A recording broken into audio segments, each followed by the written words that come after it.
Us right now, a former NHL player, of course, now part of the broadcast with TSN Team 40 or 1040 with the Vancouver Canucks, Dave Tomlinson. I'll say Dave H. Tomlinson, of course, because the other Dave Tomlinson, who was there around the same time in the NHL. But Dave, how's everything going?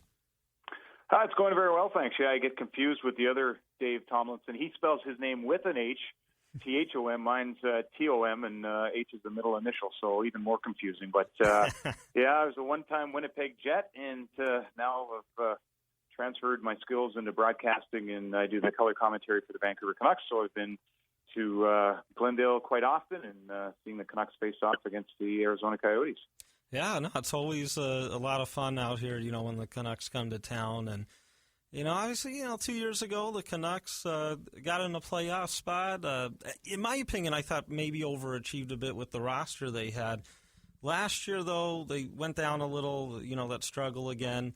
Now with the high pick, you bring in the great young defenseman of the system. But it seems like Jim Benning, they don't really want to rebuild type of thing. Now, what's kind of going on there with Vancouver? Do you see them being active in free agency where they try to bring in immediate help now, even if it might be giving out contracts that you might question a little?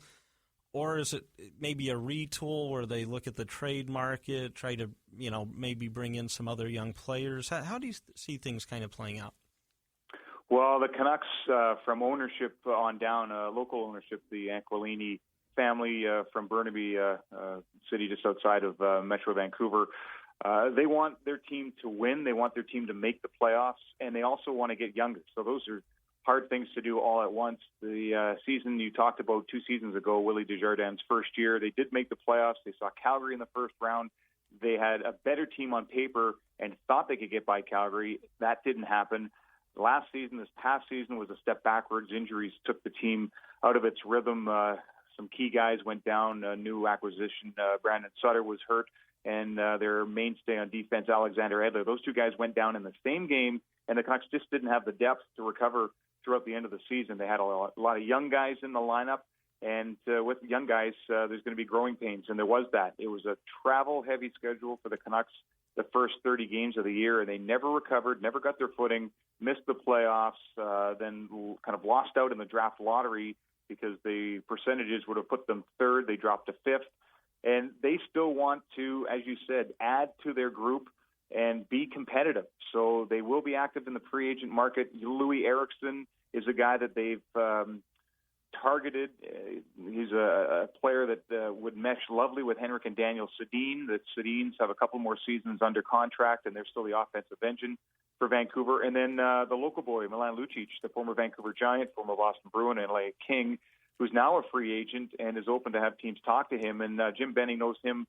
Benning was obviously with the Boston Bruins in 2011 when the Bruins beat the Canucks in the Stanley Cup final, and knows Lucic very well. So that is a fit, but do the dollars and do the years make sense? And the answer to that is probably no, because there's about 15 other teams around the league that would like to add Milan Lucic and would probably overpay years and dollars.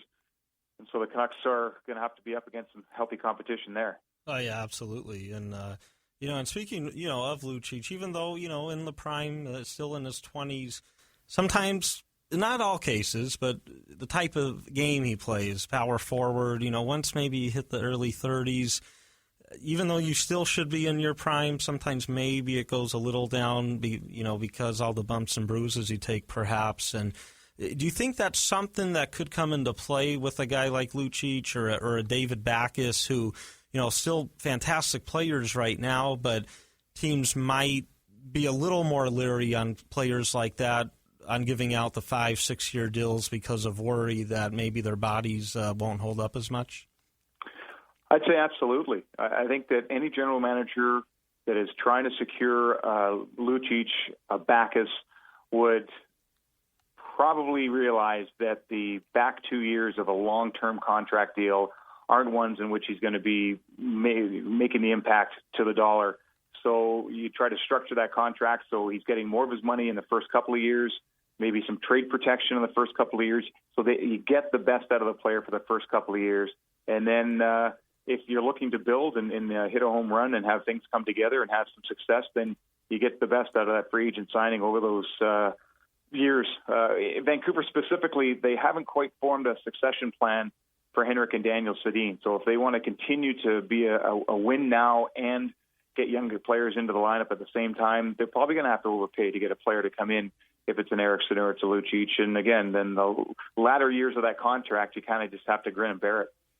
Oh, yeah. And one good thing might be, it seemed like last year in unrestricted free agency, there weren't as many as the crazy deals handed out, per se. And who knows? I mean, you know, how stern some of the GMs may be. And if it's around the league like that, you know, maybe it gives more option for teams rather than having to give the 5-6 years to maybe do 3 or 4 type of situation, which, I mean, for a lot of teams would be nice. And, you know, with Vancouver, I mean, with Lucic being the hometown boy, maybe that could be another selling point there. But, yeah, I mean, what do you think with the Pacific Division, Dave? You have obviously the 3 California teams, you know, and they'll still be fine next year, good teams.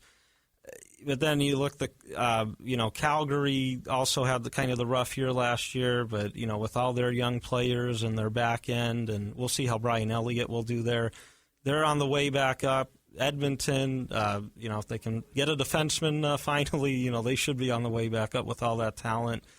Coyotes, great young system, and now they're bringing guys in, and, you know, and we'll see Vegas soon. But I mean, how good and tough is this division? And, I mean, is that part of the reason why, because of how the parity is, that, you know, I know you mentioned because of the Sedins, you know, as they get up there in age, you want to contend. But is that also part of the reason you go, ooh, wow, we really can't do a full rebuild because of just how great all these other teams are becoming?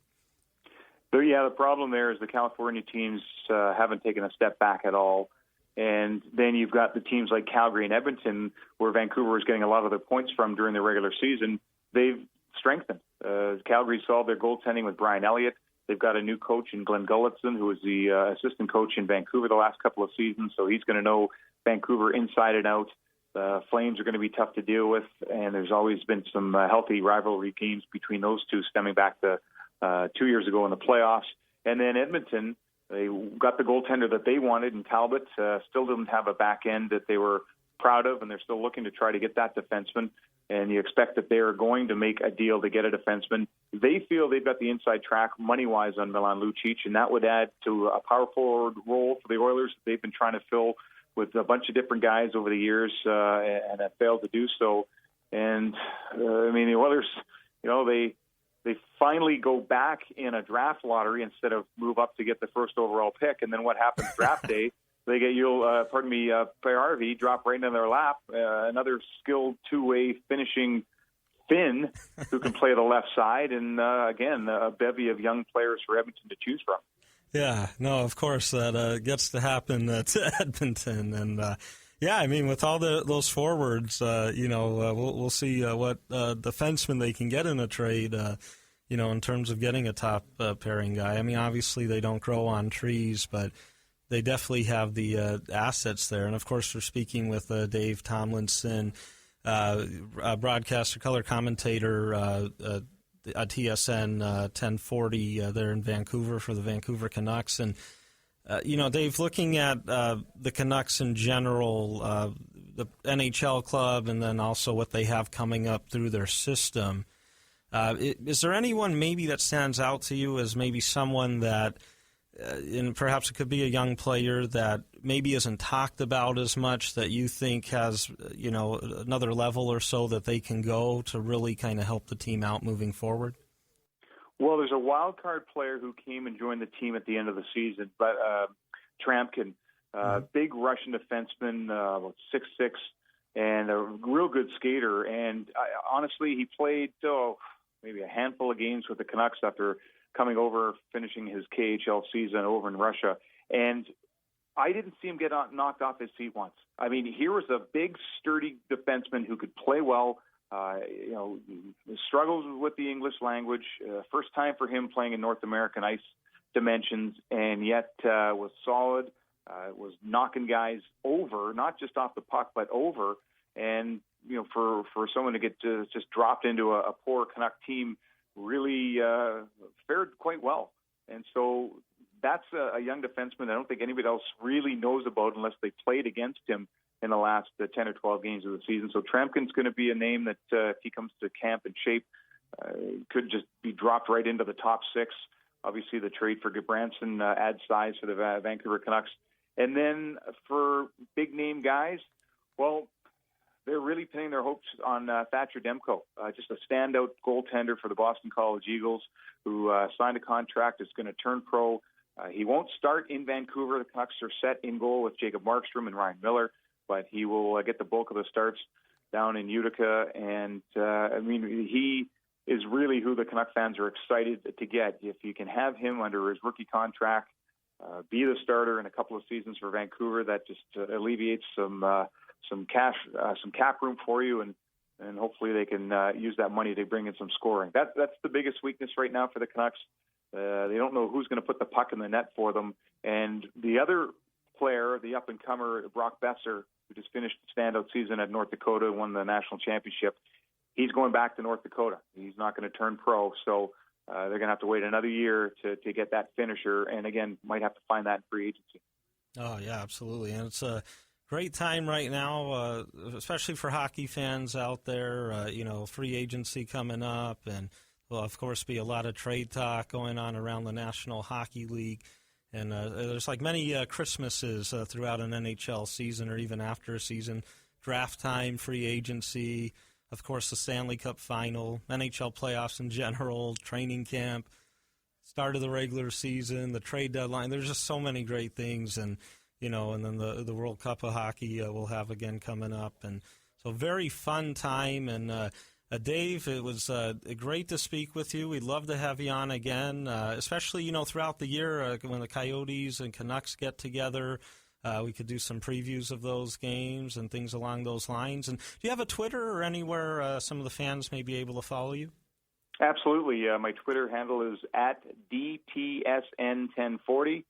And I'll tell you what, the Canucks schedule came out just a couple of days ago. I looked to see when the season starts, when the season ends, when the Christmas break is, and then when we're down in Phoenix. So I know those dates already, and I look forward to talking with you when the Canucks battle the Coyotes. Oh, perfect. And we'll be in touch, and very special thanks. And, of course, it's Dave Tomlinson, color commentator, analyst, TSN Radio 1040 in Vancouver for the Canucks.